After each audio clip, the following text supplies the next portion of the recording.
It looks like we're going.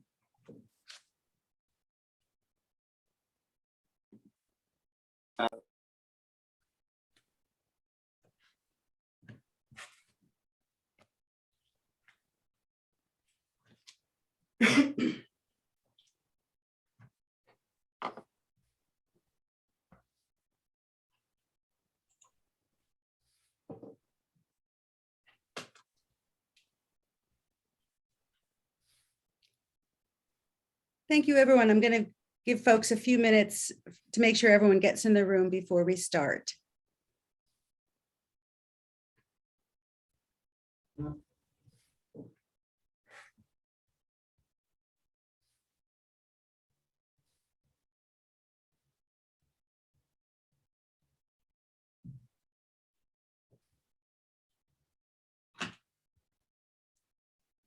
Well, thank you, everyone, for joining us tonight.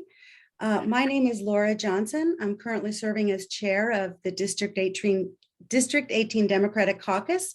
And we welcome you all tonight to this forum for the candidates for the Democratic primary of the Maryland District 18 House of Delegates and State Senate. I want to also thank all the elected officials and candidates who are here today. We will not be naming you all individually, but we're grateful for your participation and your attendance with us here tonight. Nobody likes the lengthy introductions, so I'm going to move this right along to our moderator, who will then introduce the candidates and will explain the process of tonight's forum. Our moderator tonight is Steve Bonell. He is the county government reporter for Bethesda Beat. He is well familiar with the issues facing our county, and he has received input from many of you regarding questions that you'd be interested in the candidates answering tonight. But he will be the sole moderator and is the only one who has the questions, who knows of the questions that will be asked tonight. So without further ado, I would like to introduce Mr. Bonell and pass the baton on to him. Thank you very much. Thanks, Laura, for that kind introduction. Hey, everyone, I'm Steve Bonell. As Laura said, I'm the county government reporter for Bethesda Beat. I'll be your moderator this evening. Bethesda Beat is an online news site that serves Montgomery County, includes coverage on schools, public safety, dining, retail, local government, and other areas. We have an email newsletter daily from Monday to Saturday, and we have a political newsletter that has a roundup of political news and notes every Wednesday. We also have a voter's guide that has information on candidates running for county, state, and federal offices. For those interested in local education news, we also have an education newsletter that is sent out to inboxes on Thursdays. So here are the rules for tonight's forum. Each candidate will have 2 minutes for an opening statement. After that, questions will begin. Each candidate will have 90 seconds to answer each question. I'll mix up the order for each question, and I'll have a member of the caucus, Marquette Rogers, making sure we stay on time. Candidates will have the option of using a 60-second rebuttal for each question. Candidates, you only will have 3 of these to use during the forum, so keep that in mind. After all the questions, we'll end with 2 minutes for each candidate to make closing remarks. Let's get to it. Here are the Democratic candidates running for District 18 this year. First in the House of Delegates, they are, in alphabetical order, Aaron Kaufman, Emily Shetty, and Jared Solomon. For State Senate, they are Max Sokol and Jeff Waldstreicher. Opening remarks will also be in that order. Candidates, you have 2 minutes. So to start off, Mr. Kaufman, floor is yours. Well, thank you, Steve, and thank you to the District 18 caucus. And I want to begin to my fellow candidates, I want to begin my remarks with a tribute to the man I hope to succeed in Annapolis, and that is Al Carr Jr. There is no stronger advocate in Annapolis for open government, and I hope to model myself after him as a delegate regarding his decency and his diligence in his job. So thank you, Al. I know many of you, and perhaps many of you know me because I went to school with you or your children at Rosemary Hills, North Chevy Chase, or Walter Johnson High School. Perhaps you know me from the many campaigns that I've worked on, over 20. And I started young. In fact, Josh Kurtz, who's on the Zoom tonight, in 1998, when I was a kid, called me Ralph Neese's first, most persuasive volunteer when he worked for the Gazette. Perhaps you know me because we served together on the board of Leadership Montgomery, or because I've had the honor of representing you on the Central Committee for the past 12 years. I also have worked in Annapolis before as an aide to the Ways and Means Committee. 30 seconds. And that experience will allow me to hit the ground running for you. Thank you, Marquette.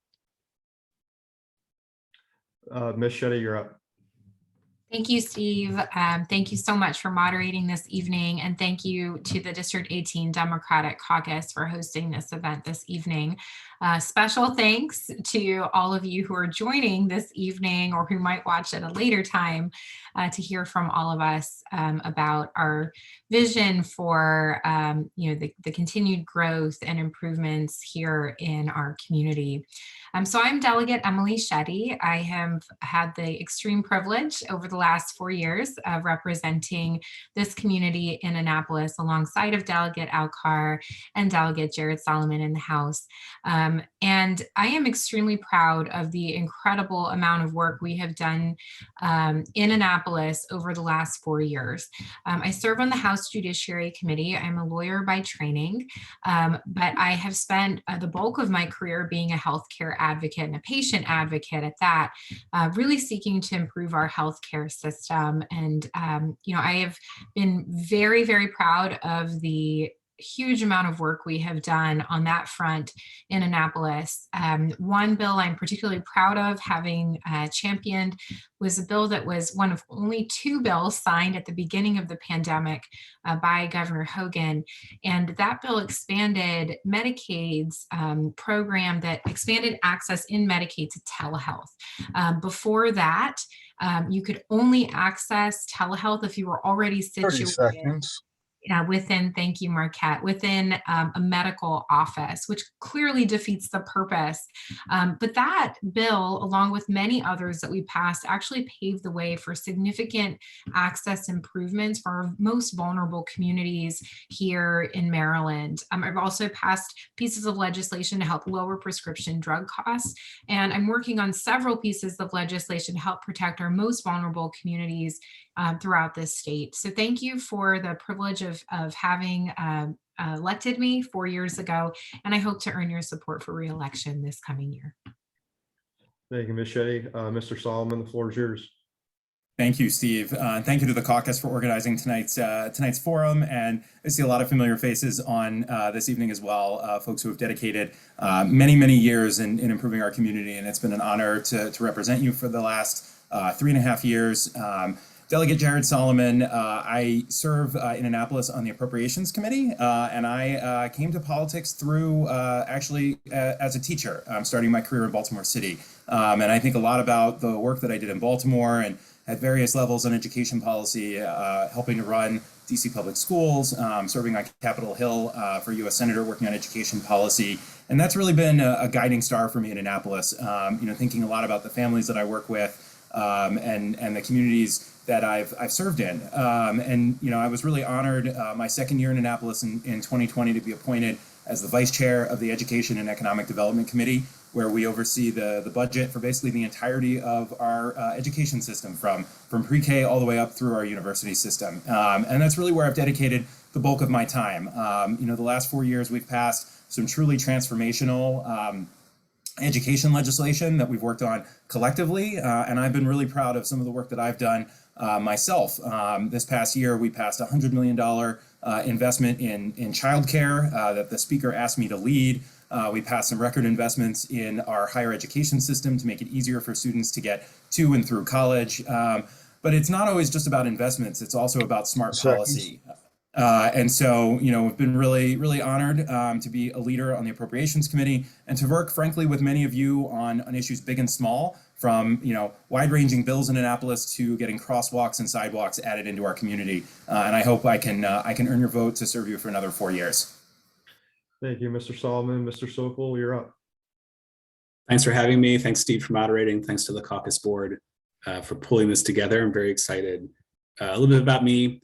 I was the senior organizer and campaigner at Bend the Arc Jewish Action for many years, a national progressive organization. I led successful campaigns for worker protections, bail reform, immigrant justice, and I helped elect progressive Democrats all across the country. I've taken all that work and I've been very active here at home. I live in Silver Spring. I'm a co-founder of the Silver Spring Justice Coalition, which has done groundbreaking work on police accountability. I served as a leader on the County Executive's Reimagining Public Safety Task Force. I'm also a leader on the Montgomery County Racial Equity Network, where I work on affordable housing issues and successfully helped to pass key protections for renters during the pandemic. I'm a champion of affordable housing policies like social housing funding, which is why CASA in Action has endorsed me in this race. I'm a champion of reproductive justice and abortion rights, which is why former State Senator Sharon Grossfeld, who's here tonight, and former Delegate Ana Sol Gutierrez, and 6 past presidents of the Women's Democratic Club have endorsed me in this race. I'm a champion of economic development policies for young people, like free community college and public university for Maryland residents, which is why organizations of young progressives like the Nonprofit Employees Union have endorsed me.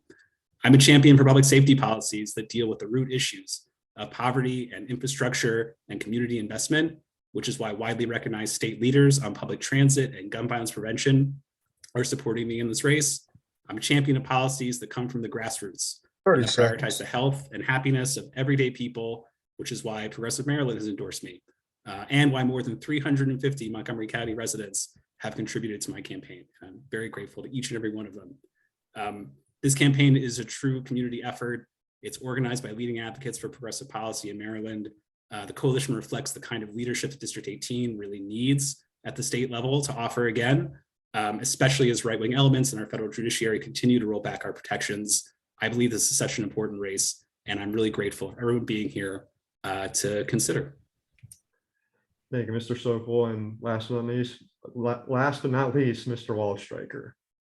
Well, thank you, Steve. Good evening, everyone. My name is Jeff Waldstreicher, and it's the privilege of a lifetime to serve as your state senator. I grew up right here in Montgomery County and attended our public schools. In fact, with the exception of schools, Montgomery County is the only place I've ever lived, and it's where my wife, Joanna, and I have chosen to put down roots. Now, our 3 children go to Montgomery County Public Schools. We're raising a family here and building a life. But I must admit, these are scary times. A lot of what my family loves about Montgomery County is under threat by MAGA Republicans and a right-wing Supreme Court. And so as a proud progressive, I'm fighting back. Here are my top 3 priorities. 1, we're cracking down on gun violence. We banned AR-15s and passed universal background checks. Last year, I helped lead the charge to ban ghost guns, but we're not done. We must pass legislation to hold gun manufacturers legally accountable for their murderous products. 2, we're protecting and expanding the right to choose. Just this past session, we passed the Abortion Access Act, dramatically expanding access to reproductive freedom in Maryland. It's time to fight back, and we are doing so. 3, we passed the strongest climate change bill in the nation. The Climate Solutions Now Act, which I co-sponsored, will reduce our emissions by 80% by 2035. Those 3 kids I mentioned, I want to leave a cleaner, greener planet for Kate, Eli, and Harry. 30 seconds. Doing good work. Maryland is making dramatic progress, but MAGA Republicans and the right-wing Supreme Court are nothing if not relentless. And so the work continues. This is personal for me. I hope I can earn your vote for re-election. Thank you, everyone. Let's get on the questions. Question 1. Affordable housing has been one of the most debated issues locally this election cycle. Thrive Montgomery 2050 is a proposed general master plan update for the county, but state lawmakers also have a hand in implementing many of its goals if it is passed, including increasing affordable housing. First, do you support the plan, and why or why not? Second, how would you as a state lawmaker address affordable housing in District 18 and Montgomery County? The order for this question is Mr. Sokol, Mr. Waldstreicher, Mr. Kaufman, Ms. Shetty, and Ms. Solomon. So Mr. Sokol, 90 seconds. Great. I only get 90 seconds, so I'll just put a quick plug in. Sunil Dasgupta does a great podcast called I Hate Politics. You can hear me talk about affordable housing for an hour if that's something that you want to do. But very, very quickly, yes, on Thrive, I think rezoning is a key piece of the puzzle. It just is. We do need to create the space. If you talk to advocates or folks who work in the various housing opportunities commissions, they will tell you we need more space to build. But I'm a really big believer that funding is a key piece of the puzzle as well. And this is where the state government can play a really big role. Right now, Maryland at the state level spends very, very little on affordable housing. We have the infrastructure in place to spend more money. We just don't do it. We really need to pass social housing in Maryland. Delegate Vaughn Stewart is a good friend of mine. He's been fighting for social housing for years in the House of Delegates. I want to be his partner in the state Senate. Social housing would allow us to build publicly owned mixed income housing in all that new space that we've created through zoning. It means instead of 12 or 15% of affordable or moderately priced units, we can get 60% or more of actually affordable units. This is a key piece of the solution for affordable housing in Montgomery County and in Maryland. Without taking a bigger intervention like this, we are just not going to get there. Unfortunately, there are a lot of real estate interests that don't like social housing as an idea because it does cut into the private sector profit margin. But if we want to be realistic about building affordably, we need to move in this direction. That I do believe that. Thank you, Mr. Sokol. Mr. Waldstreicher, 90 seconds. The most important thing we can do when it comes to affordable housing is to protect vulnerable renters. This pandemic has hit everyone hard and no family has been immune, but renters, especially renters of color, have been hit particularly hard. And so it was necessary to act and to fight back against the evictions of vulnerable renters. And that's exactly what we did. Maryland has made incredible strides to protect vulnerable renters. In 2021, right in the midst of the pandemic, we passed a law providing a right to counsel for all Marylanders facing eviction. The law, which I was proud to help move, means Maryland is the only state in the entire union to provide the right to counsel for tenants. It was and remains a historic moment. But progressives don't rest on their laurels, and neither did I. Last year, we built upon that law by passing 4 more critical bills. SB 384 pauses evictions while rental assistance is being processed. SB 563 stops illegally operating landlords from having access to our courts. SB 290 fully funds the right to counsel this year, and SB 662 funds the right to counsel next year. Unfortunately, our Republican governor vetoed a few of these, and that's a tragedy. But what that means is that the fight must go on. You have my word that I'll fight to again pass these bills, and with your help, we'll have a Democratic governor to sign them. Thank you, Steve. Thank you, Mr. Waldstreicher. Mr. Kaufman. Yes, I think it's a disgrace that too many people who work in Montgomery County cannot live here. And so I pledge that if I'm that creating more affordable housing will be a top priority for me if I am elected. I think that, as Max said, there are a lot of good things in the plan, but the fact is that the devil is in the details. And so I'm going to work very closely with housing advocates like Amanda Farber, to ensure that the plan actually does what we want it to do, which is create more affordable housing. And frankly, we need more accessible housing for people with disabilities. I too share Jeff's disappointment with the governor's vetoes, but we will have a Democratic governor next time with your help. Thank you, Mr. Kaufman. Ms. Shetty, 90 seconds. Thank you, Steve. This is such a great question. Affordable housing is such an important topic, and we've seen how incredibly critical it became during the pandemic, when so many families were under so much stress due to economic losses, due to health issues. And so it was, with great pride that and great necessity and urgency that we worked on to support eviction moratoriums and rent increase moratoriums, particularly for those who were really the most vulnerable during the pandemic, as Senator Waldstreicher had noted. I think, one particular community, though, that has been overlooked during many of these discussions, and not by design, but just because the protections in law have not existed previously, are those who are in informal lease arrangements. And those tend to be our undocumented neighbors and friends here in the community. District 18 has a rich community that is incredibly diverse, but those who have informal lease arrangements are the ones that have not been able to enjoy the protections that we have had, that we have extended to those who have legally recognized documents here.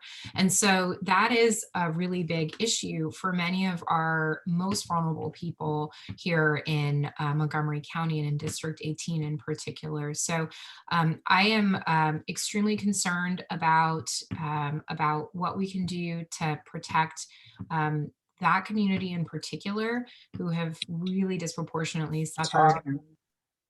And I just want to say that I also support the principles of Thrive. Thank you, Ms. Shetty. Mr. Solomon, 90 seconds.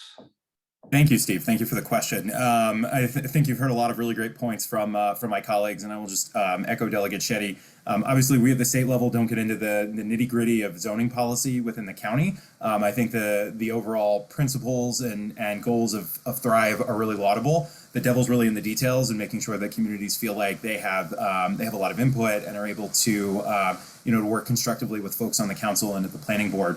I just want to highlight a couple of things that haven't really been mentioned. One, on the Appropriations Committee this year with our budget surplus, it was really a priority to make sure that we were investing in areas in the state that would really pay dividends. And so there was $100 million in additional funding that we put in the budget this year, starting in a couple of weeks on July 1 for fiscal year 23. And actually locally, it was really important for us to work on affordable housing. And so we were able to bring back $500,000 for a local new affordable housing development that's going in on Randolph and Veers Mill at the old Roundhouse Theater site. That's going to be mixed use rental housing, and also they're partnering with Habitat for Humanity for low income to families to own their own property. We're also working constructively on trying to get them a childcare center integrated in. The last piece that I want to mention is really transit. And that's something that I have really dedicated a lot of my time on, making sure that we have a MARC rail system that actually works and gets people from point A to point B, and really will expand the locations that people can live and still get to work in a reasonable amount of time. And so in 2020, the last bill actually before we adjourned early for COVID was a bill that I introduced that we passed to expand the MARC rail system into Virginia and into Delaware and begin the process of upgrading our systems. We then overrode the governor's budget, the governor's veto the following year. And then this spring, we passed a $20 million investment bill in our MARC rail system, including upgrades to the Penn, Camden, and Brunswick line, most importantly, that runs through our community. Again, we had to overcome the governor's veto, but we spent a lot of time on MARC rail. And lastly, our delegation was really successful in bringing $67 million back for the bus rapid transit system and a guaranteed $27 million a year for the lifetime of certain bonds that the state is going to be issuing. So we've basically now fully paid for the county's bus rapid transit system as well. Thank you, Mr. Solomon. Steve, can I test our rebuttal addition system? Go ahead. Okay. 60 seconds. Thank you. I think it's really great that a lot of folks here, including my opponent, have mentioned taking the lead from renters of color, in particular immigrant communities. It's really, really important to lift up what the actual demands of an organization like Casa in Action are. They are for social housing and they are for rent stabilization. Other protections that we can implement are very important. I'm proud to work with Casa in Action on, multiple times a month to help individual renters stay in their homes through the MORE network. But at the end of the day, the question is not, will you support one small bill here or there? The question is, are you aligned with the core demands of the organization, which are rent stabilization and social housing? And I do also just have to say, Jeff, with all due respect, you did allow Republicans on your committee to cut a month out of a housing protection bill during the pandemic from 90 days of protection for folks facing eviction to 60 days. I think that was the wrong decision. You're the vice chair of that committee. That didn't have to happen. Thank you, Mr. Sokol. Anybody else? Nope. Moving on. Question 2. Montgomery County has seen an increase in violent crime recently. 2021 marked the highest number of homicides in a single year for at least 3 decades. There also have been armed carjackings and other incidents throughout the Washington, D.C. area. How would you address the rising level of crime in Montgomery County? The order for this question is Ms. Shetty, Mr. Kaufman, Mr. Solomon, Mr. Waldstreicher, Mr. Sokol. Ms. Shetty, 90 seconds. Thanks, Steve. So a lot of these crimes, including several of the ones that you just referenced, are happening due to most frequently illegal possession of firearms. So I think one of the most important things that we need to be doing is removing firearms from people who should not have them. And we have passed several pieces of legislation to do just that. We've made it so much harder for people to own ghost guns. We've prohibited that. That went into effect just a few weeks ago. We have banned the transfer of long guns. We have done a lot to really make it incredibly difficult for people to acquire firearms here in the state of Maryland who really shouldn't have them. And the most significant thing we can do in addition to that is to partner up with more investments in mental health and social determinants of many of these crimes. And so making sure that people have housing, jobs, mental health services, access to all of these things, particularly in the wake of the pandemic, where so many people have been struggling, is really critical. So we're going to continue to make those investments and push for policies that do just that. Thank you, Ms. Shetty. Mr. Kaufman, you're up. You're muted. There you go. Yes. Thank you, Steve. I agree with Delegate Shetty that the key here is the social determinants of health, because we need to ensure that people have jobs. We need to ensure that gang diversion programs are robustly funded. We need to recognize the fact that there's a huge shortage of mental health workers. There's an inadequate number of counselors, social workers, psychologists in school. There's issues with food insecurity. There are all these things that drive people with disabilities to commit crimes. And so many times politicians will just talk about increasing the police force, which is necessary, but it's not the only thing, because that's just scratching the surface and not getting to the root of the problem. Thank you, Mr. Kaufman. Mr. Solomon, 90 seconds.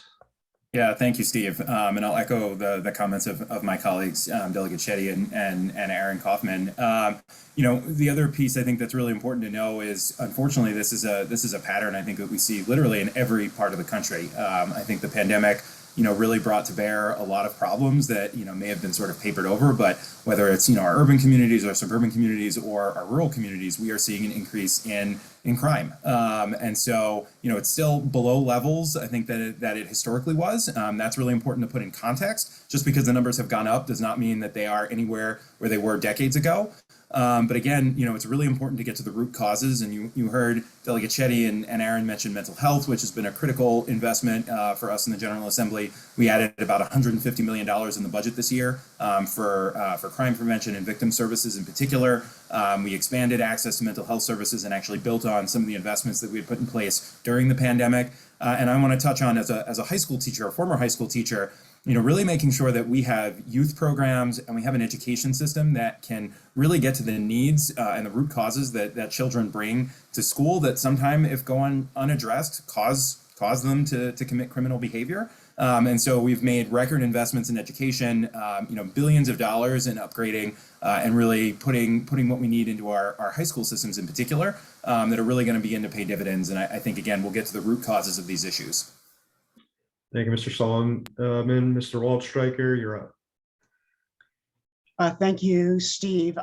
Yes, I certainly adopt my colleagues' comments as my own, and want to echo the necessity of cracking down on gun violence. After Sandy Hook, many states and the federal government refused to act, but Maryland did not. Maryland moved forward, and under the leadership of Senator Raskin, as well as Delegate Dumais, now Judge Dumais, who I believe is on this call, we banned assault rifles and AK-47s and automatic weapons and AR-15 style weapons in Maryland. And I'm deeply proud of that. And we built on that by passing universal background checks and a very strong red flag law. And just this past year, as you've heard, joining with Senator Lee, the gun sense champion, we banned ghost guns in Maryland. A ghost gun is a gun with no serial number. And as many of you know, it was used in the shooting at Magruder High School. But we can and must do more. And here's what comes next when it comes to cracking down on gun violence in Maryland. First, we must pass a child access prevention bill. This legislation has been in front of us in Annapolis. It will pass next year. It is time. Children should not have access to firearms, and adults should be held accountable if they do not lock or store their weapons appropriately. Second, it's time to hold gun manufacturers legally accountable for their products. 30 seconds. This is the law in New York. It's the only state in the union that has this law. And pretty soon you'll see a number of suits coming out of the shooting in Buffalo. The shooting in Buffalo for me is deeply personal. My wife is from Buffalo. I used to go there frequently. I know exactly where that supermarket is. It's time for Maryland to pass gun manufacturer liability and remove the immunity that the NRA has fought for our gun makers. You have my word that next session, I'll continue to fight for that legislation. Thank you so much, Steve. Thank you, Mr. Waldstreicher. Mr. Sokol, 90 seconds. Thanks. Well, I echo many of the comments that I've heard here. I think it's important to state that any amount of violent crime and violence in our communities is too much. There's always more to do. It's also important to acknowledge what Delegate Solomon is saying, that these numbers have a context. Our communities are vastly safer today than they were years ago. Nevertheless, there is a lot to move quickly on at the state level. I absolutely agree that we should have passed PLCA repeal, which would allow gun manufacturers to be held liable in our state last year. I don't actually understand why it wasn't passed. There was a hearing, the hearing was canceled, and then nothing moved forward with it. I think with the ghost guns bill as well, it's a good bill. It's unfortunate that it took so many years to move it through the Senate and out of committee. That shooting that was mentioned in Magruder High School would not have happened had that bill passed when it was first introduced years prior. So I think there's a disconnect between saying, yes, we are deeply concerned with the rise in violence in our communities and deeply concerned with gun violence on the one hand, and on the other hand, saying that, you know, any given bill, especially on gun violence, is going to take 5 years or more to move through a committee and get to a vote in the Senate. I also have 2 young kids at home. I worry about them every day. I don't think that we as elected leaders or aspiring elected leaders can honestly look at our kids and say that we're doing everything that we can to keep them safe, when the reality is that these bills drag and drag and drag in committee for years, and nobody lights a fire. You know, it's a serious issue that affects every one of these root cause phenomena that the delegates have named very eloquently here.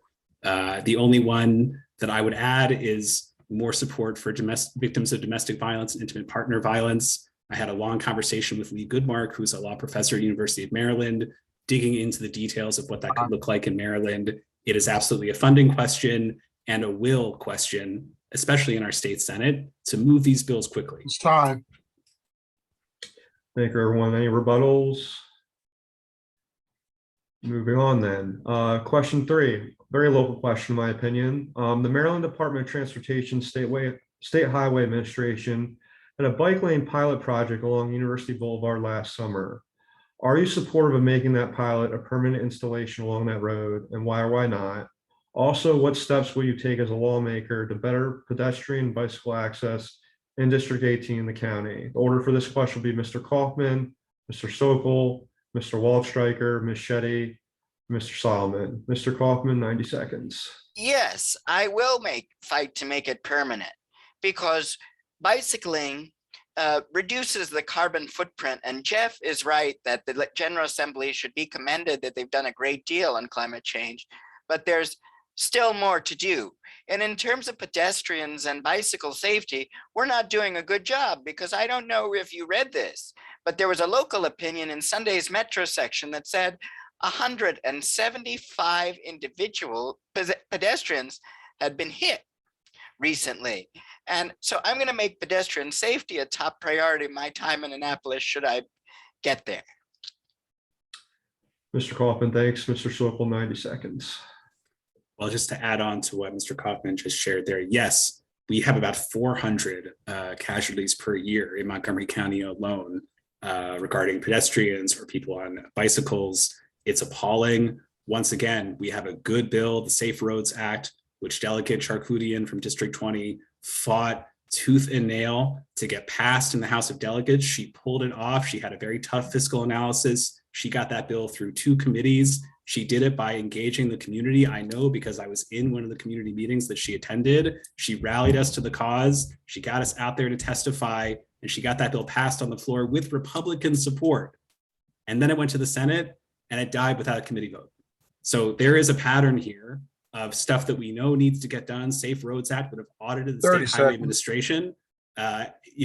It would have allowed us to quickly move forward with key repairs to protect pedestrians and cyclists, and it didn't happen. Yes, I'm in favor of more bike lanes anywhere we can get them. I'm a bike commuter. You will see me on my bike as I head around the district to canvass. It's critical for climate reasons and also just quality of life reasons that we make it possible, especially on our state roads, for folks to safely ride their bikes or use their e-bikes in this district. Thank you, Mr. Sokol. Mr. Waldstreicher, 90 seconds. Thank you. I am a strong supporter of bike lanes and am on record supporting the bike lane that was on University Boulevard. We must do more to protect pedestrians and bicyclists on our roads and other folks who are non-car users, including folks in wheelchairs, elderly folks, folks with strollers, and young children and people with disabilities. It's critical. I've been the sponsor of 3 bills to advance this cause. The first is the Vulnerable Road Users Bill.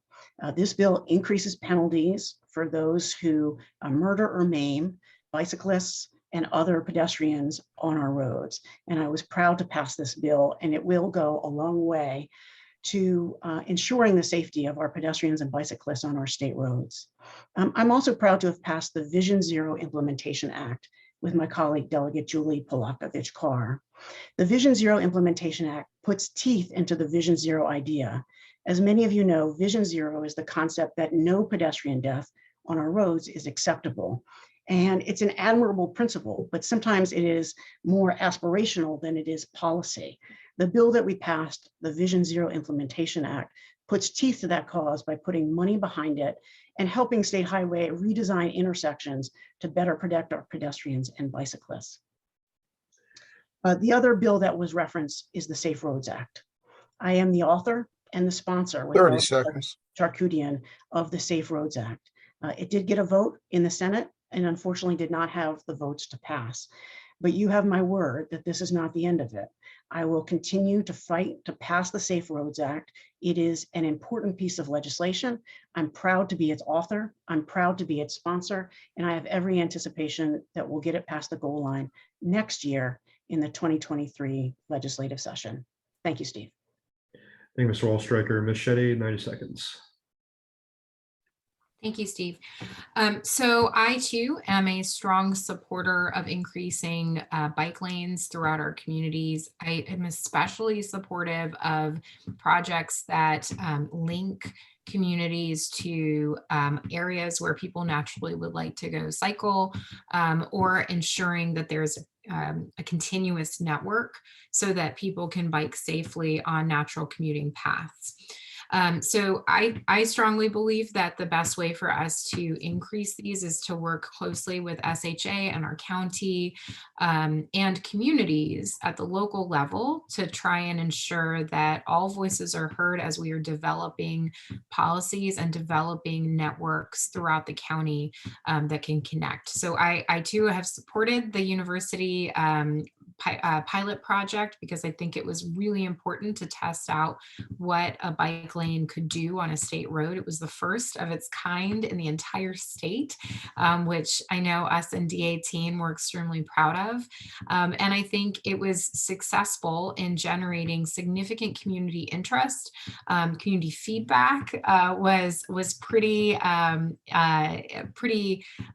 intense at times, but really necessary because that dialogue that we have with those who live around there and around our communities is extremely crucial to 30 advance seconds. projects in the future. So I'm really extremely concerned and have worked very closely with particularly Delegate Solomon and Delegate Carr on a number of projects throughout our district.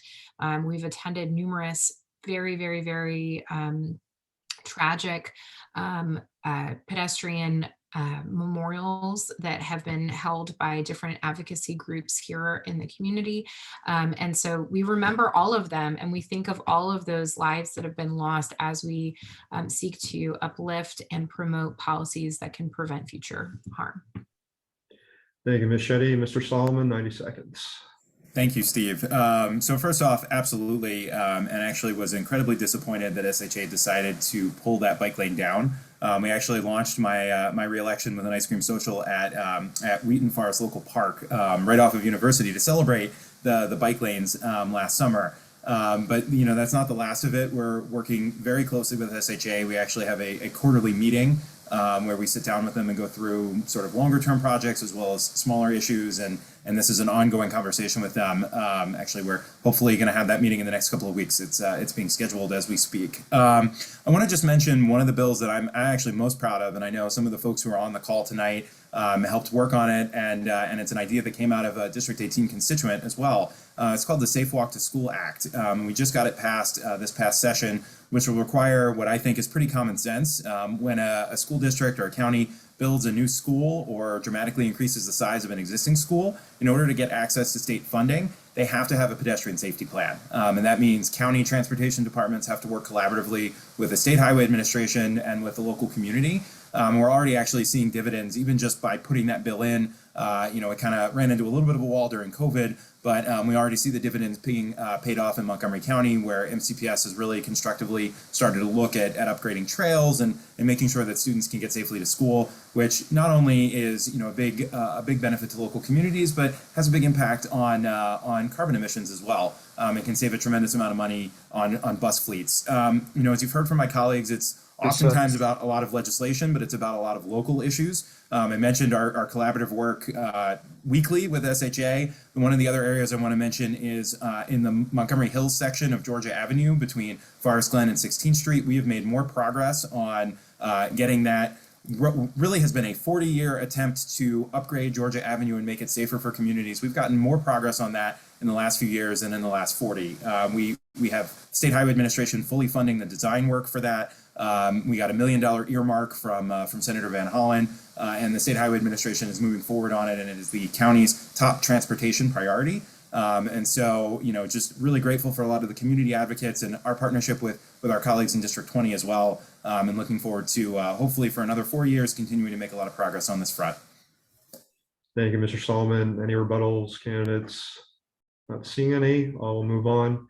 Next question. The I-270 road widening project, spearheaded by Governor Larry Hogan's administration, aims to alleviate congestion by adding toll lanes in both directions and includes reconstruction of the American Legion Bridge.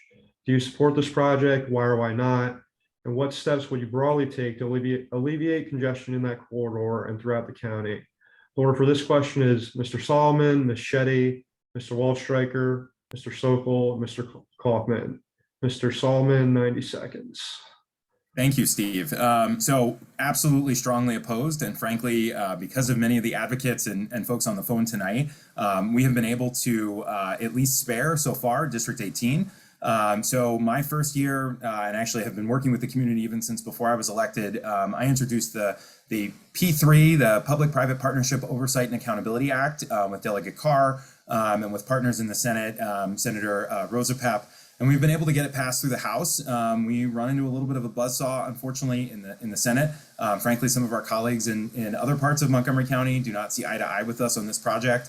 But frankly, because of our advocacy, we've been able to spare our part of the community, which would have been the most adversely impacted by the widening because of the Rock Creek Park piece. We are continuing to fight tooth and nail. The current proposal has a small section of the Beltway from the American Legion Bridge up to 270. It's a total boondoggle. I mentioned the work that we've done to expand MARC rail. We have what could be a world-class rail system that we have completely underutilized. We have already 12 lanes in some parts of 270. There's a lot of road management work, frankly, that the State Highway Administration has already done that has dramatically alleviated traffic on parts of that road. We have a governor who frankly only cares about widening roads. And basically from the very beginning that project was announced, I will say on a Jewish holiday back in 2018, it was a pretty foregone conclusion. And I've led several letters, one most recently earlier this spring, where we got, I think, 90 members of the General Assembly to sign on to it that we sent to the federal government, because at this point we are awaiting final federal approval. And we're hoping that the Biden administration will put a stop to this project, at least right now. But the way to make sure that this project is dead and buried is to elect a governor who cares more about multimodal transportation than asphalt and concrete. Thank you, Mr. Solomon. Ms. Shetty, 90 seconds. Can I just sign on to everything Delegate Solomon just said? I completely 100% agree with him, and I'm so grateful for his leadership on the P3 Accountability Act.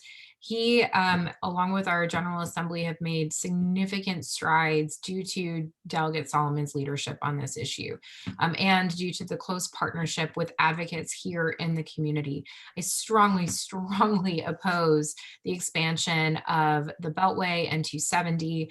It is a tragically nearsighted thing to do, or short-sighted thing to do. It will have devastating impact on our environment. It will not meaningfully impact or move cars. It will only help those wealthy enough to afford $60 toll lanes, which are few of us, I would assume. And it won't actually help during the peak traffic congestion times. So what we need to do is, as Delegate Solomon said, support multimodal transportation options at the state level, including additional investments in the MARC rail, work with our state highway administration and our county Department of Transportation on improving access to bike lanes, bus lanes. We've done a huge investment in the BRT system, which went up and running. Thank you, Marquette. Will also help significantly alleviate congestion within our county, on our county roads, and connect to transit systems that will help move people, which is what we need to be doing. The last thing I'll say is that if anything was proven during the pandemic, is just how much of traffic reduction happened when people were working from home. And we have never seen our roads more travelable than during 2020 and early 2021. And so, I think we need to be really boldly working on policies that increase and incentivize telework as much as possible, because people like to do it. In many jobs, it's still very much possible to do. And it is something that will also have a meaningful impact on the congestion that we have in this area. Okay, that was time, but I wanted to give him an extra few seconds there to finish the statement. Thank you, Ms. Shetty. Mr. Waldstreicher, 90 seconds. Thank you. I want to be incredibly clear about this. I oppose the expansion of the Beltway and 270. Let me tell you why. I was knocking on the doors in North Chevy Chase, and there was this elderly African-American couple that came to their door. Their backyard is the Beltway sound barrier. They asked me if I opposed the expansion, and I said I did. They then told me about what it would mean for them. It would likely mean the total destruction of their home. They were in their 80s. They had raised a family there. Birthdays and confirmations and graduations were celebrated there. Relatives were mourned. Now grandkids occasionally fill the air with laughter and crying. The sweet and sour, the thickness and the thin, all there within that one home. The memories there were palpable for them, of course, but also for me. That's why I introduced Senate Bill 781. to kill these terrible projects once and for all. Simply put, this bill would have prohibited the state from acquiring any residential property to create toll lanes on I-495 or 270. I could not stand idly by while the homes of my constituents were threatened. The bill didn't pass, but I've continued to join with my colleagues, including Delegate Solomon and Delegate Shetty, to fight this project. I proudly signed onto a letter penned by my colleague, Delegate David Moon, urging the Board of Public Works, to reject 30 seconds. This is really important to my community. And so many folks on this call have done yeoman's work trying to kill this project. You have my word that I'll continue opposing the Beltway expansion at every turn. Thank you, Mr. Waldstreicher. Mr. Sokol, 90 seconds. Well, that was beautifully stated, Jeff. But unfortunately, it's not connected to your actual record on the issue. And unfortunately, I have to say as well that this project is far from dead. Josh Tolkien, who's a friend of mine, executive director of the Sierra Club, raised the alarm on this in Bethesda Magazine over the summer. I encourage folks to read that. The long-range plan for the Beltway expansion continues to include our section of 495. I know this very well because I live right by the Beltway. I'm a couple hundred yards away. There's nobody who's more concerned about this project than I am. But when the time came to actually battle this thing in the Senate, Jeff, you were nowhere to be found. It's great that there have been some bills here and there that you put your name on, but the Maryland Transit Opportunities Coalition, some of the leaders on fighting this as advocates said in a public letter prompted by something that you've said about the project that you were missing in action when it came time to actually fight this project in the Senate. I think it's very, very unfortunate that on the one hand, you were saying you oppose the project, which I agree, we should oppose the project. That's very good. But on the other hand, when it comes time to actually fight it in the Senate, you're not there to fight for us. This project is a huge mistake. It is going to lead to more air and smog pollution in our communities. It's going to increase our surface street traffic. I'm so excited, Delegate Solomon, by what you're talking about on the Georgia Avenue section, because that's right where I live. I really want to see that come true for my community in Silver Spring. But if we expand the 495 section of the Beltway, and it's going to happen if we don't fight much harder, that's never going to come to fruition. We're going to see more on and off ramps at that interchange with Forest Glen, even more surface street traffic. It's going to become impossible. There is no higher priority, in my point of view, in terms of transit infrastructure than stopping this project. And I encourage folks to check out Action Committee for Transit. They are a nonpartisan group. They score candidates on this issue. They have scored me with top marks, and they've scored my opponent in the negative, because when it came time to fight this project in the Senate, he wasn't there.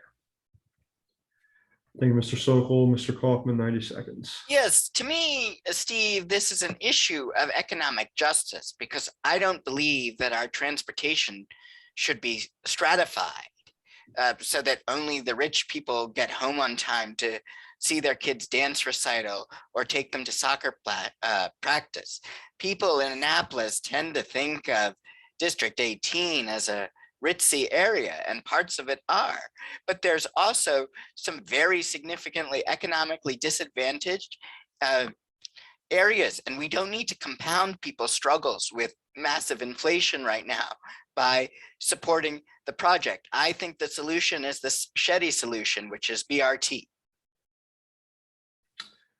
Thank you, Mr. Kaufman. Any rebuttals, candidates?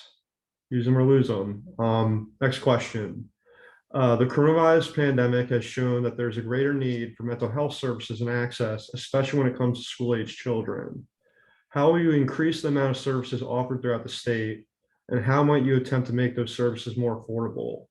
The order for this question is Mr. Waldstreicher, Mr. Sokol, Ms. Shetty, Mr. Kaufman, Mr. Solomon. Mr. Waldstreicher, 90 seconds. That's a really great question, Steve. And this is personal for me. I have 3 kids in our public schools. They were home for the better part of a year and a half, and I've seen firsthand, very closely, the deep impact the coronavirus and working or schooling from home has had on children and their mental health. And we need to invest heavily to remedy that issue. One of the ways we can do that is through the Blueprint for Maryland's Future. It's best known as an education, investment, and accountability bill, and indeed it is that.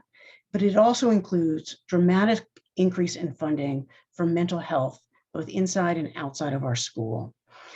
Because of the large surplus, helped by President Biden and the federal government, we are now able to fully fund the blueprint, which some of you may know previously as the Kirwan Commission. This is important to me as a policymaker. It's important to me as an MCPS graduate, but it's important to me as a father. I've seen the deep impact this has had on my children, but my wife and I are fortunate that we can provide the resources to our kids. And it's not easy, but if it's tough for us, it's even tougher for working Marylanders without those resources. We need to make sure that we provide every Maryland child who needs it with 30 seconds. with the mental health services that they require.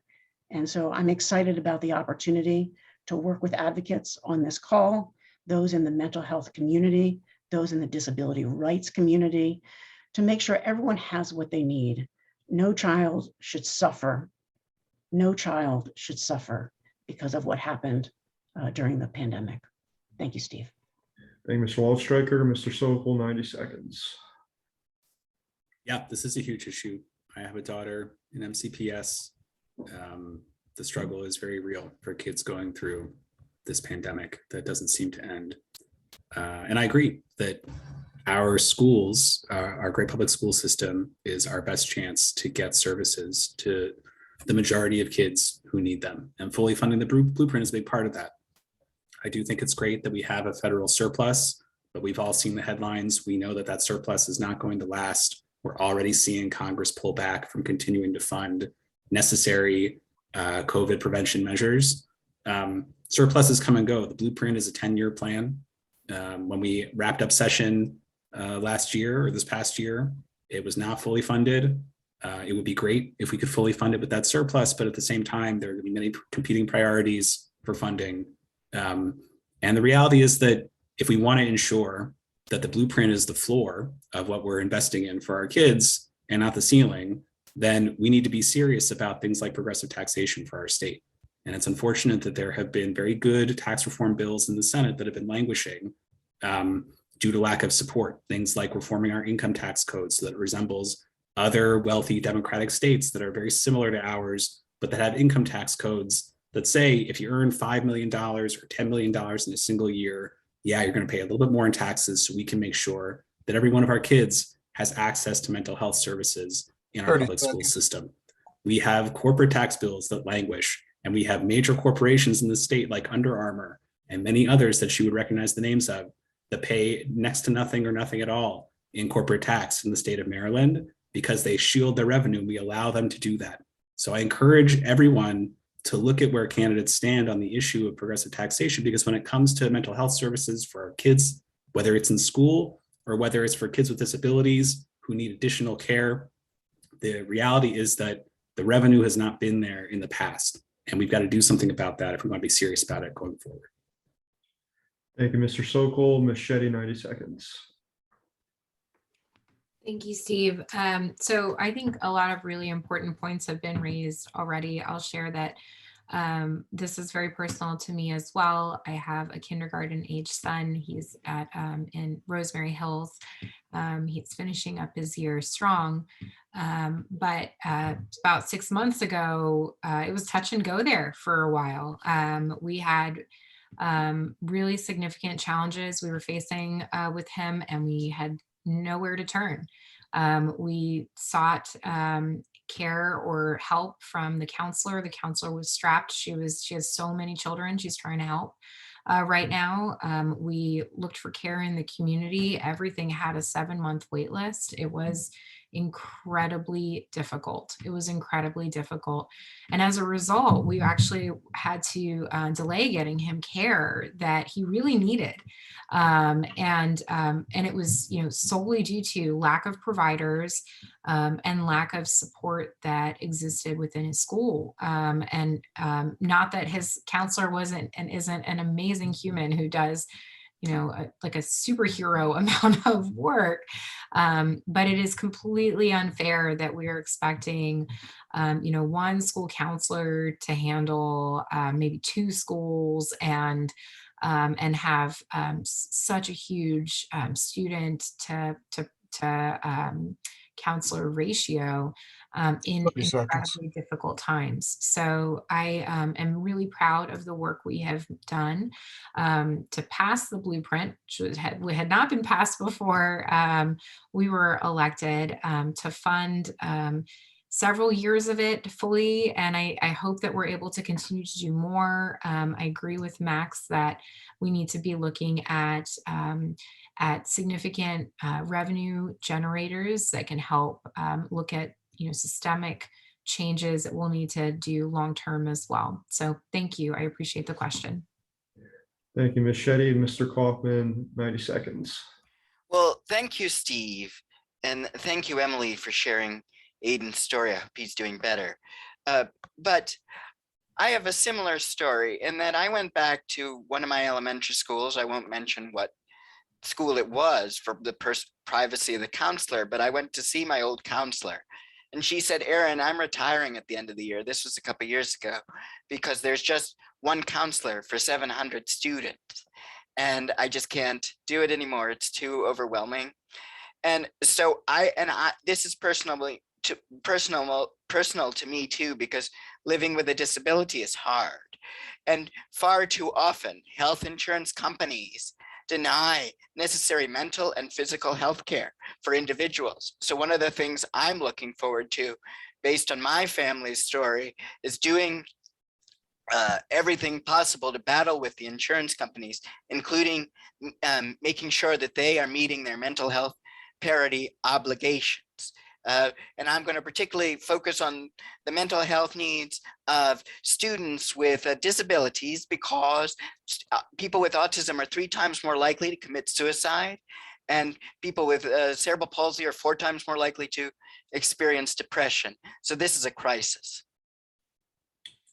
Thank you, Mr. Kaufman. Mr. Solomon, 90 seconds. Yeah, thank you for the question, Steve. And I'll just echo a lot of the comments that you heard from my colleagues. First and foremost, the blueprint was really critical. It contained a tremendous amount of funding for mental health, and I am incredibly proud. It's actually one of the reasons I decided to run originally 4 years ago. And in my leadership role in the Appropriations Committee, I got to play a small part, both as one of the floor managers of the bill, and as we've now fully funded it. And we passed, led by our incredible now retiring chair of appropriations, Delegate McIntosh from Baltimore City, who actually started her career as an art teacher. We passed House Bill 1450 with an $800 million investment to make sure that for the 10-year lifetime of the blueprint that we have now fully funded it. Again, that was a priority of using our surplus dollars to make sure that we had that. It's not to say that we couldn't use a more progressive revenue system to make sure that it's funded continually in perpetuity, but for the 10-year life of the bill, it is covered by the work that we did this session. I want to mention another bill that I was really proud to be the floor leader on. It was Senate Bill 802, led by Senator Gazzoni from Howard County, and that really overhauled some of the mental health provisions that were in the blueprint. Obviously, that bill was written before the COVID pandemic, and so that accelerates a lot of the mental health provisions that are in there. And we actually increased the funding for those mental health provisions by $10 million a year for the next 2 years, and then $5 million in the out years as well. And I was really proud to lead the fight on the House floor for 30 that bill. seconds. The other 2 issues I just want to touch on very quickly. We need to address the pipeline of mental health practitioners. It's really hard for a lot of school systems to actually find practitioners to hire. And that's been a priority of myself and several of my colleagues on appropriations. We also oversee higher ed in working with the university system to make sure that we've got the practitioners in the pipeline to meet those needs. And then lastly, in addition to mental health, we've got to make sure that students who ordinarily would have gone to college but did not because of the pandemic. We lost about 5,000 new college enrollees who graduated high school from Maryland but did not enroll in college, that we get those students back. And so I've been working really closely with the university system and with the Maryland Higher Education Commission to make sure that we're prioritizing those students as well.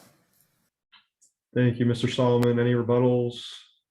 Not seeing any. Next question. Can I just say something?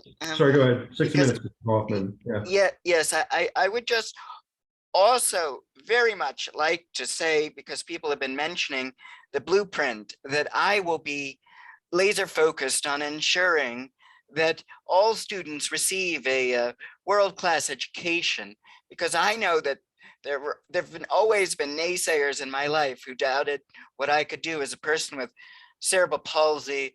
But here I am as a candidate for delegate. I've proven people wrong my whole life. So I will particularly focus, though, on the needs of ESOL students and special education students, because we know that those students have been most acutely impacted by pandemic learning loss. Mr. Sokol, rebuttal, your hand up. That was the clapping emoji. Oh, just- clapping, yeah. Don't know my Zoom I agree with that. icons. Don't know my Zoom icons. Next question. At the county level, the Climate Action Plan has goals to combat climate change, including cutting greenhouse gas emissions 80% by 2027 and 100% by 2035. What actions would you take at the state level to help the county achieve those goals? Or for this question is Mr. Solomon, Mr. Kaufman, Ms. Shetty, Mr. Sokol, Mr. Waldstreicher. Mr. Solomon, 90 seconds.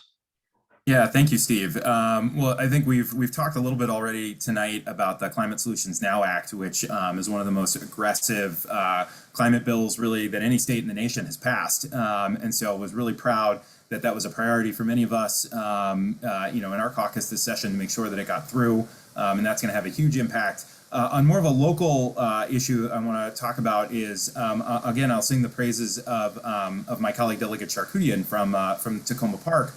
Worked on allowing essentially community solar to go into effect, and it was a priority for our county. It took a couple of years to get through, and it actually started through our local delegation. So some of you may know we have sort of a microcosm of the General Assembly locally for bills that just impact Montgomery County. Delegate Shetty is the chair of one of those committees. I serve as the vice chair on the Economic Development Committee, which had jurisdiction over the community solar bill. And working with my colleague and our chair, Delegate Chi, it was a priority for us to get that bill out ASAP. So we could get a quick hearing in the General Assembly and get to the governor's desk as quickly as possible. So that's going to go a long way to helping Montgomery County really embrace our carbon goals. It was a priority of our county executive. And I'll just mention one of the bills that I'm also really proud of, again, came out of a conversation at Temple Emmanuel with a lot of really great District 18 constituents, was making sure that we in our school systems are investing in clean energy. Doing something as basic as requiring our school system to actually have an energy plan. Of the 24 jurisdictions in the state, only a handful had actually updated those plans. I will say MCPS had not updated theirs in decades. We got that bill through. It also incentivizes and works to increase the number of net zero schools across the state, which is something that was also integrated into the Climate Solutions Now Act.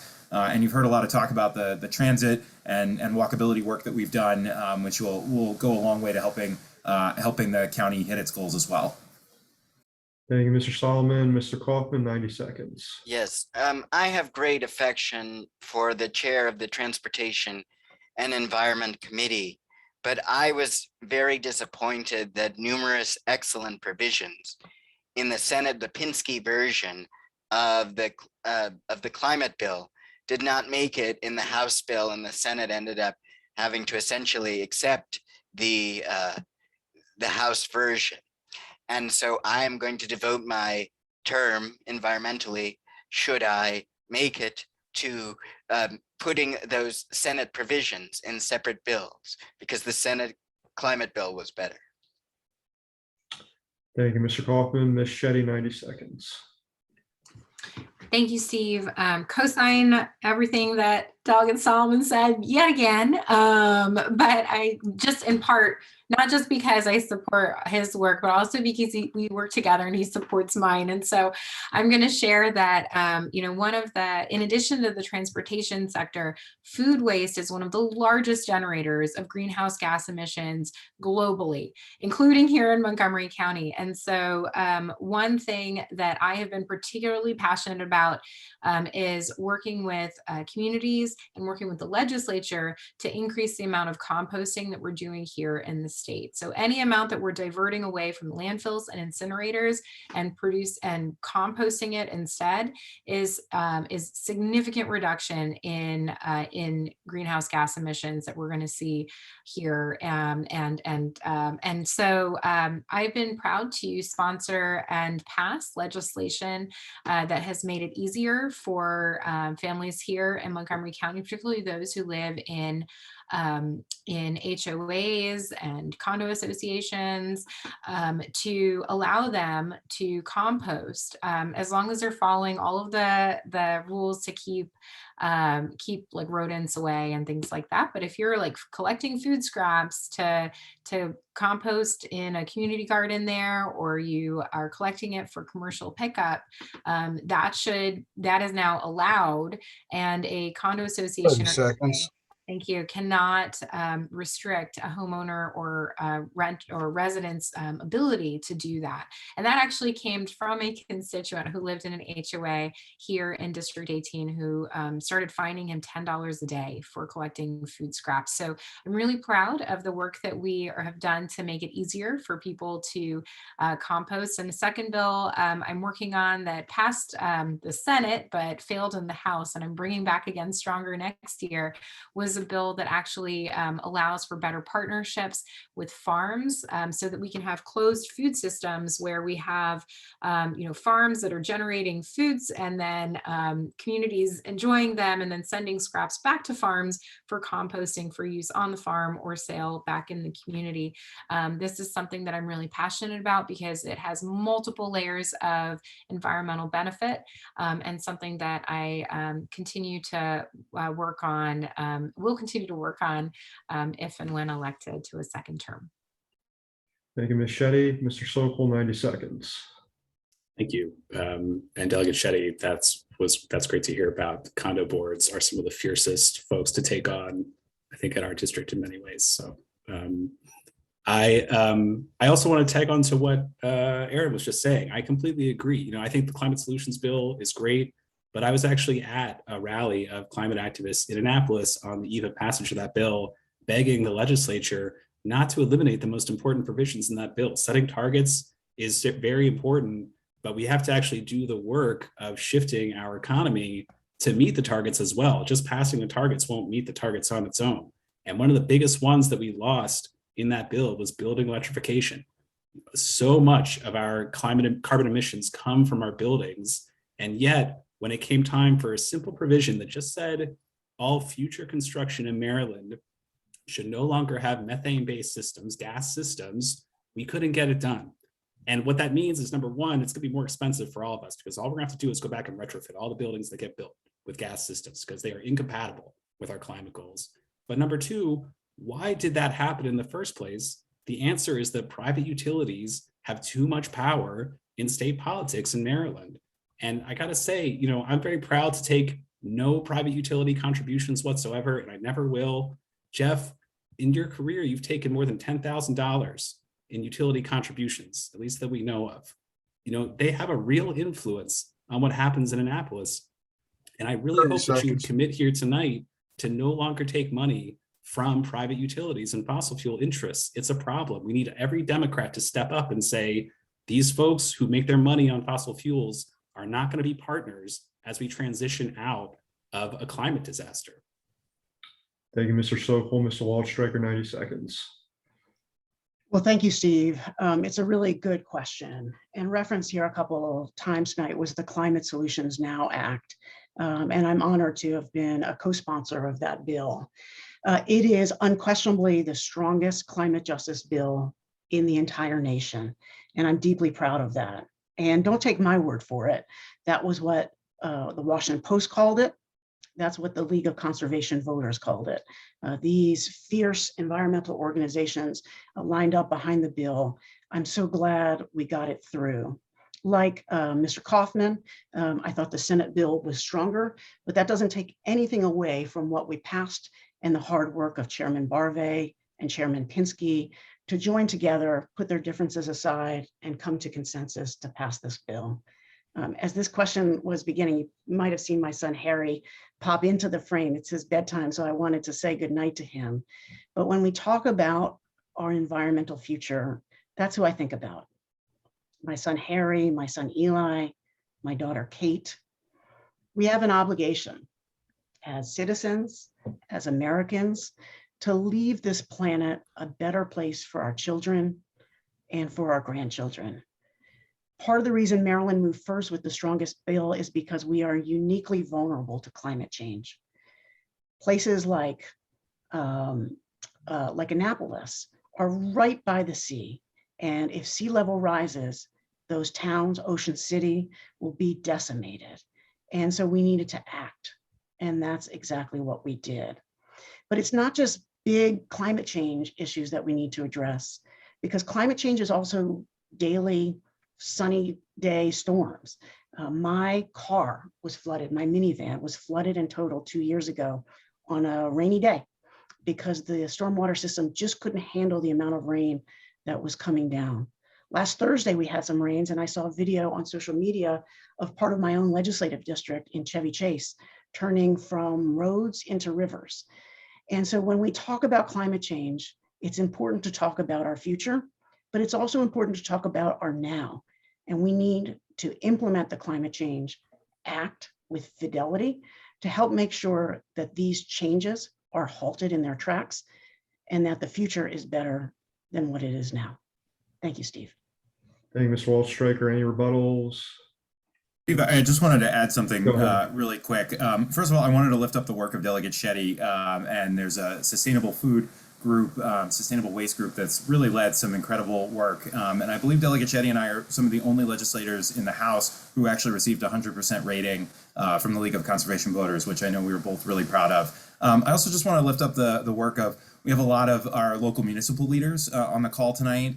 We have actually 9 municipalities in District 18, some of the most in any district in the state.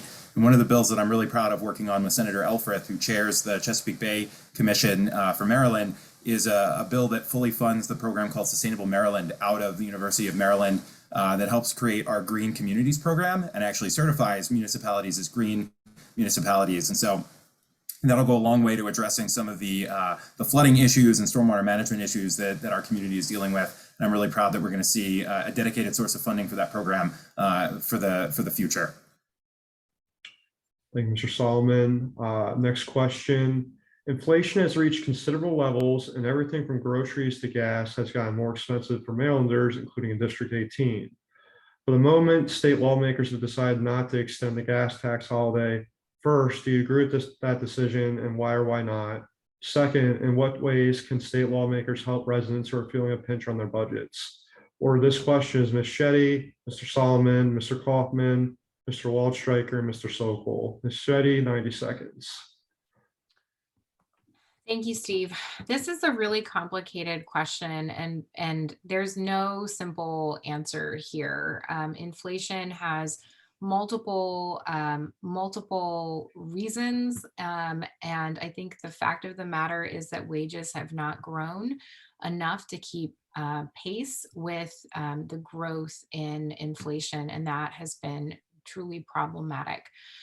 One of the proudest votes I have taken as a state lawmaker was the increase in minimum wage to $15 an hour. And I know that seems, a little bit like we were truthfully, we were following the lead of Montgomery County, which had passed it first. And I'm so grateful for the leadership that we have had here that has allowed for that to move. I grew up in poverty. My mom was a single mom. She had immigrated here to this country, and we often had no electricity. We often had no hot water, and very frequently had insufficient food. And so I think often about families like mine when I was growing up, when prices rise and when wages do not. And so it has always been front of mind for me on how we can give more opportunities and lift everyone up, particularly those who are most economically vulnerable here in our state. So I'm proud that we did pass a 30-day reprieve on the gas tax, but I'll also share sort of context-wise that the gas tax does fund all of the transportation priorities that we care about here in this state, and all of the projects that we've been working to advocate for. All of those revenues go towards funding those projects, and so I don't think that further extending the gas tax, like in perpetuity, for example, or for the duration of any period of time in particular, will necessarily be a long-term fix. I think it is at best a Band-Aid approach, and one that we're grateful that we had the opportunity to leverage when needed most earlier on. But I think that we need to be thinking about longer term systemic changes, like pegging the changes in the wage to inflation, for example. So thank you. Thank you, Ms. Shetty. Mr. Solomon, 90 seconds. Yeah, thank you, Steve. And I appreciate Delegate Shetty's comments. One of the things, frankly, that I would rather see us do than suspend the gas tax is, frankly, give aid or support or stimulus payment to families making below a certain income in the state. If you don't drive, cutting the gas tax doesn't do a whole lot for you. If you're trying to decide what kind of groceries you can buy, but you don't have a car, cutting the gas tax doesn't do a whole lot for you. Delegate Shetty mentioned the incredible complexities of inflation. I mean, it's up across the board, whether, you have a Democrat in office in the United States with President Biden or conservative government, across the pond in the UK, they're experiencing record levels of inflation as well. So it's really something that I think is going to take collective action at multiple levels of government. But what we did this session, beyond pausing the gas tax temporarily, was really looking at ways in which we could help families that are struggling to get by. And so we looked at essentially cutting taxes or eliminating taxes on a whole host of different types of goods. Infant products like diapers and infant formula, as well as oral hygiene products and diabetes products, which was really critical. We also passed a tax cut for low-income seniors to make sure that folks can stay in their home and stay in their communities. One of the proudest bills, actually, that I am, one of the things I'm most proud to have worked on was not a bill that technically had my name on it, but was a collective effort on many of our parts last session in 2021 to expand the earned income tax credit in Maryland to families who are undocumented. Families in our community, our friends and neighbors pay millions and millions of dollars in taxes, but because they are not citizens, they can't take advantage of that same credit that the rest of us can. And so we expanded that to literally thousands of families across Maryland and in our community who will be able to see a reduced burden on their taxes, money back that will allow them to put food on the table for their children. And then lastly, I mentioned the work that we did on childcare this session. We passed a bill that I authored that I'm most proud of that will dramatically expand access to the childcare scholarship program. We reject about 2,600 families a month from a childcare voucher program that we have in the state. That means families can't get to work. And so we did a whole host of things this session to really make sure that families living on the margins get the help they need and the support they need to lift themselves up. Thank you, Mr. Solomon. Mr. Kaufman, 90 seconds.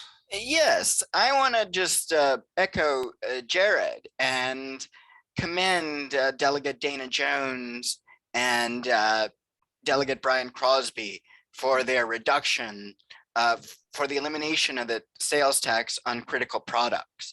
But I also want to talk about another important thing that is not directly related, but it is. One of the most expensive things that someone goes through is the birth of a child. And that's why I was very proud of Delegate Jocelyn Pena-Melnick, who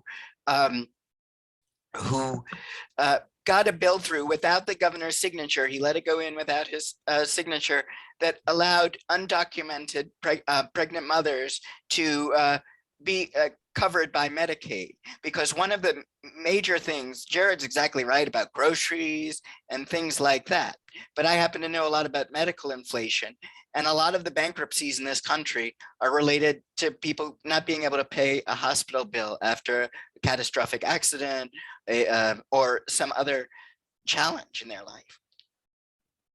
Mr. Kaufman, thank you. Mr. Waldstreicher, 90 seconds. Well, it's an important question, Steve, and I'm glad you asked it. I am proud to have voted for the gas tax holiday. It was an important 30 days, and any chance that I have to return dollars into the pockets of working people in Maryland is a chance I'm going to take. And I'll always go vote green on bills like that. And Delegate Solomon mentioned something important, but I just want to raise it up because it was historic. 2 years ago, in the midst of the pandemic, we passed the largest tax decrease in Maryland history, and 100% of it went to working people. We dramatically expanded the earned income tax credit, and I'm so proud that we were able to come together and do that. And just this past session, we passed the largest income tax decrease on retirees in Maryland history. And that decrease also is disproportionately provided to low-income retirees. And I'm very excited about what we've been able to do together. The fight for 15, the $15 minimum wage referenced earlier, is also deeply important to raising wages in Maryland. When I was in the House, I was the author and lead sponsor of the fight for 15. And just this past session, I authored legislation to accelerate the fight for 15. Right now, we don't go to $15 as the minimum wage in Maryland for another couple of years. The bill I submitted, and we had a great hearing on 30 it, seconds. with support from our labor allies, would have made that the law so that beginning July 1st in 2 weeks, we'd automatically go for $15 for the minimum wage. And because of my work on these and other issues and supporting the right to organize, the AFL-CIO, the largest labor organization in this entire nation, is supporting our campaign. And I'm so excited about that. So thank you, Steve, for the question. Proud to stand with the working people and union men and women of District 18. Thank you, Mr. Waldstreicher. Mr. Sokol, 90 seconds. Thank you. Yeah, I had to start writing a list because there are so many ways that we can be putting money back into folks' pockets besides a gas tax. I think about the way, if we had big gas price style boards in front of our rental units in this district advertising the current rental prices, I bet we'd see a lot more support for rent stabilization in our state. And that is the number one expense that most working families face in our state is their housing costs. If we can get rent stabilization passed, we could do more for folks who are living on the margins than any gas tax holiday of any length would ever do. We can keep our communities together. We can help stabilize folks' lives, and we can avoid incentivizing fossil fuels. I think that rent stabilization is huge for us. I also want to say on the minimum wage, a living wage in Montgomery County, according to the Economic Policy Institute, is $25 an hour. So 15 is good, but we are nowhere close to living wages in our county. Unfortunately, we do need to index to inflation. I completely agree with Delegate Shetty on that issue. I also want to talk a bit about what Delegate Solomon mentioned in terms of cutting, other forms of taxes on working folks. We did that under Governor O'Malley with the millionaire's tax. And unfortunately, that measure was allowed to sunset.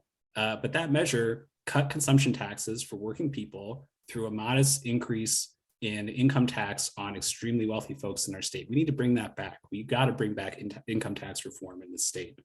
I also want to mention, when I canvass in our district, one of the things I hear most often from folks who are working class people is fears about whether they can afford college for their kids.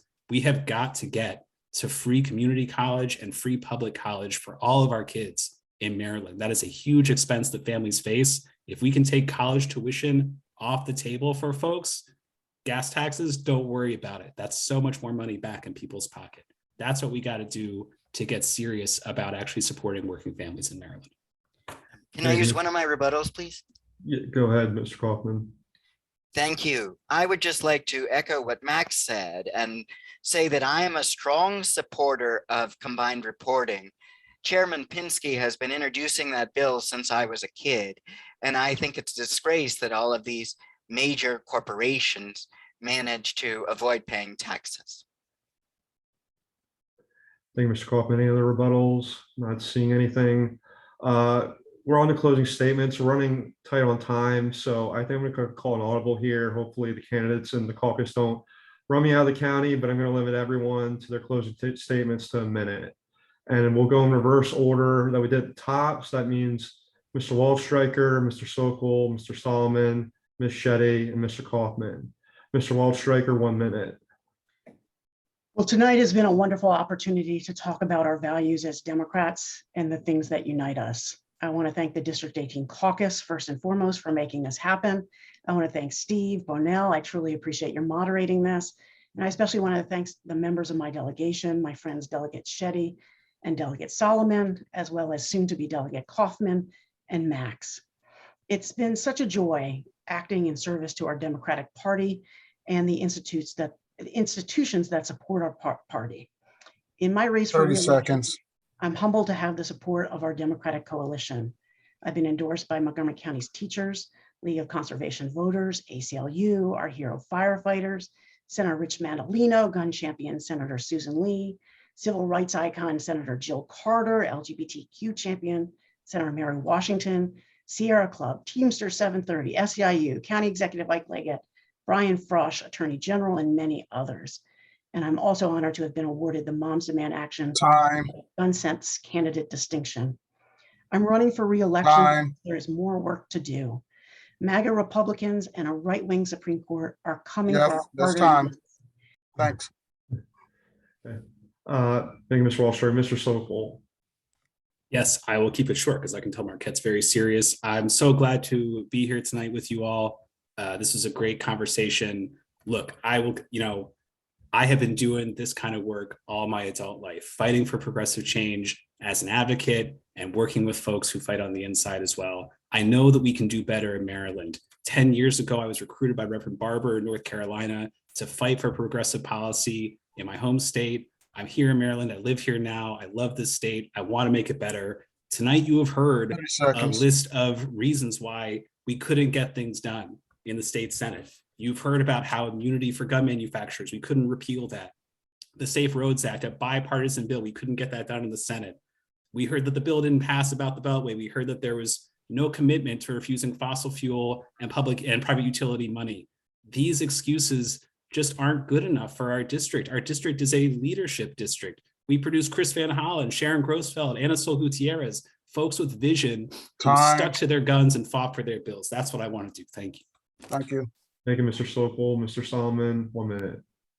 Thank you, Steve. Thank you to everybody who stuck with us tonight. It's really been an honor of a lifetime to serve our community, which I think is frankly one of the best informed, one of the smartest districts really in the world. Keeps us on our toes, and it's a real honor to get to represent you all in Annapolis. I think what you've heard tonight is really that we've made a tremendous amount of progress on a whole host of issues, again, from things as basic as crosswalks and sidewalks to complex issues like climate change, childcare, college 30 affordability, seconds. education funding. And even with all the success, the leadership role that I've been able to take on the Appropriations Committee, there's a tremendous amount of work still to do. And so, I am already, I think as you heard from Delegate Shetty, we're already thinking about bills and policies that we can work on for next session, and really hoping to be able to earn your vote for another 4 years of progress for our community. Thank you, Mr. Solomon. Ms. Shetty, 1 minute. Thank you, Steve. Thank you, District 18 Caucus, and thank you all for joining us this evening. I am honored to serve as one of your 3 delegates in Annapolis. It has been an incredible journey the last 4 years. We have not had a single normal year, not a single normal year, not just because of the pandemic, which certainly threw the whole world for a loop, but a lot of leadership changes have occurred in Annapolis as well that have really shaken the way that we're able to pass and move 30 seconds. legislation across, thank you, Marquette, across the finish line. I've been really proud to lead the passage of, I think, about 16 or 17 bills now into law.